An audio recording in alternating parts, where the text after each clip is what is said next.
মাঠের ফসল তো এবার বেশি ভালো হলো না। এবার আমাদের আর্থিক অবস্থা তো আরো বেশি দুর্বল হয়ে পড়বে না।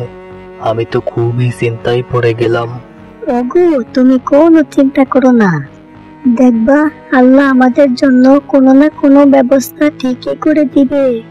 তুমি আল্লাহর উপর ভরসা করো। বউ, আমাকে একটু পানি খাও তো, আমার খুবই পানির তেষ্টা পেয়েছে। তুমি একটু বসো, আমি শরবত বানিয়ে নিয়ে আসি।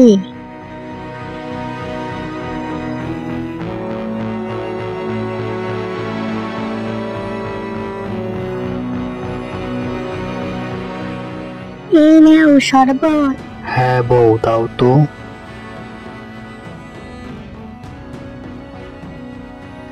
তুমি গোসল করে আসো, তোমার জন্য খাবার দিচ্ছি।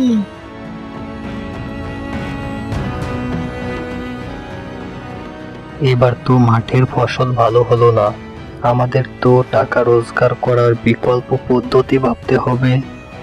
তা কি করা যায়, ভাবো তো বউ। ওগো, আমি বলি কি, ওই যে পাশের বাড়ির টুনির মা আছে না, সে তো তার বাড়ির উঠানে লাউয়ের চাষ করেছে।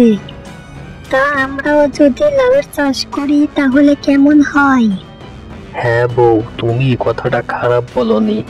দেখি আগামীকাল গঞ্জে গিয়ে লাউয়ের বীজ নিয়ে আসবো।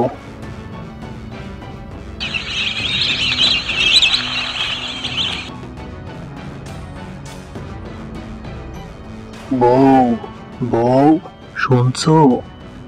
হ্যাঁ বলো। বলি কি, টাকার হাড়ি থেকে কিছু টাকা নিয়ে আসো তো, গঞ্জে যাব লাউয়ের বীজ আনতে। হ্যাঁ, নিয়ে আসছি।